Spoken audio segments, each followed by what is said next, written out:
So, good morning ulit guys. Eto sila sir. Couple sila. Mag-asawa yan from Tuguegarao. Kwento ko lang sa inyo yung about dito sa unit niya para may idea kayo dun sa ginagawa natin dito sa garahe. Kasi alam ko naman, syempre iba alam, car dealer tayo. Pero it's more than that para sa akin. Kwentuhan ko kayo kung bakit. So, ito sila sir katulad nito. Ito sila sir, honest to sila sir na nanonood lang sa atin dito sa vlog.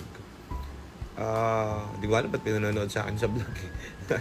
Pero anyways, may nanonood sa atin sa vlog. So, isa sila. So, syempre, pag family, nag-iisip din silang magkaroon ng kotse kasi syempre, bumabiyahe-biyahe sila.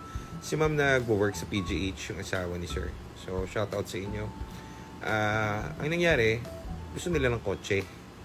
So, sabi ni ma'am, diyan ka bumili sa kanila. Tiwala ako dyan, ganyan. So, ayun na nga, bumili sila. Bumili sila ng unit. Naalala nyo ba tong color gray na Fiesta na dinala sa atin sa shop? Ito yung color gunmetal gray na dinala sa atin sa shop. Walang error to. So, bigla na lang dinala dito to. Tapos, referral yata to ng client natin dati. So, ngayon, ang mangyari, so guys, tandaan nyo, zero error. No, malinaw naman. No? Hindi nakapatay yung kung ano-ano dyan. Iniscan namin yan, lahat dyan naka-green. Okay, so dahil pe-prepare na namin tong unit nila, bali kukuhanin nila this day, Friday pala, sorry. Friday nila kukuhanin. Binayaran nila Thursday. So tiwala kami dun sa unit kasi na-test drive na rin namin and everything. So tinest drive ko na nga. Ito na yung unit, tinest drive ko siya ng umaga. Maaga ako pumasok, early bird ako nito eh.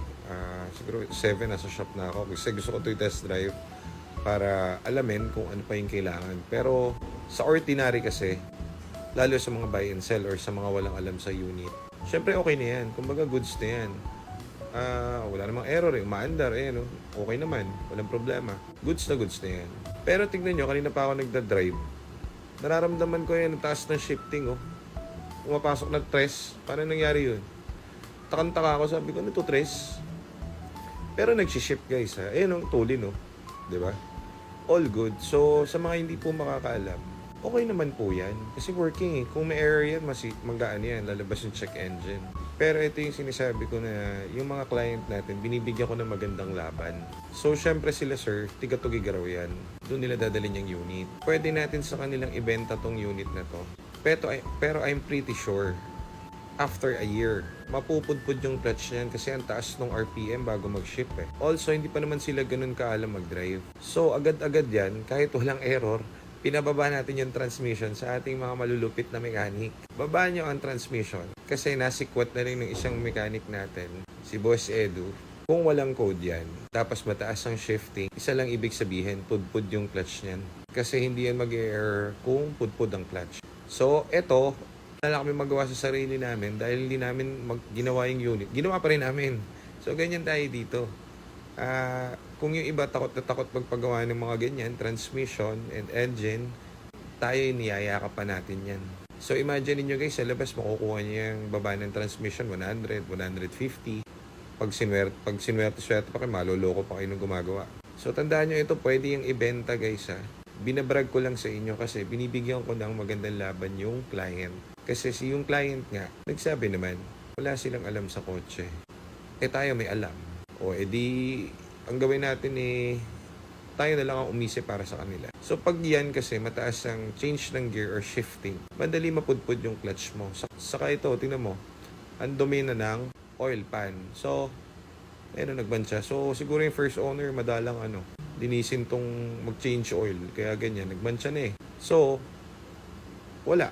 Ginawa pa rin namin kahit na meron kaming deadline at okay naman tong kotse, o di PMS kang malala, transmission pull down kang malala. So imagine, yan ang edge natin. Kasi kahit hindi nyo po alam yan, gagawin pa rin namin kung ano yung proper.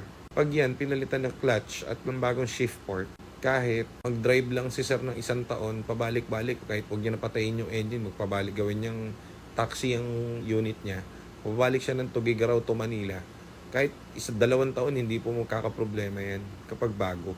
Ang laki ng maliles ng client at may ensure natin na quality yung iuuwi nilang unit. So, eto na, ginabi na kami pero tinest drive na namin ito.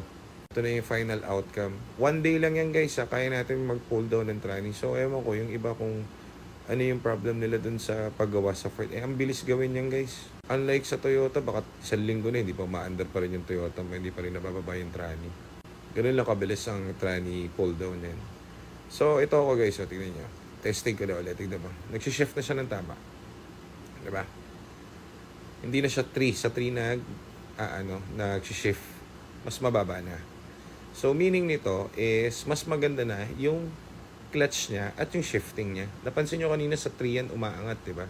Sa 3 yan nagsishift. So, syempre, kung sa 3 ka, sa 3rd gear pataas ka nagsishift, ang system, mas malakas ka sa gas and mas mabilis mapudpod yung clutch mo. Nagtatanong yung iba din sa comment, 40,000, 30,000, kailangan daw palitan yung clutch. Ba't daw natin binababa? Kung bibili ka, buyer ka ng kotse, di ba gusto mo 0-0, brand new? O, edi yung laking winner, syempre po nung makakabili niyan kasi 0-0 po yung clutch yan, brand new. Ano pa po yung iintindihin yan? Don't worry about dun sa budget. Maraming mas magaling sa amin. Pero mas magaling ako sa kanila sa system kasi kaya kong i-impress yung budget para i-enhance pa or i-tweak yung mga unit na binibenta natin. Thank you! Ayan sila. Very good.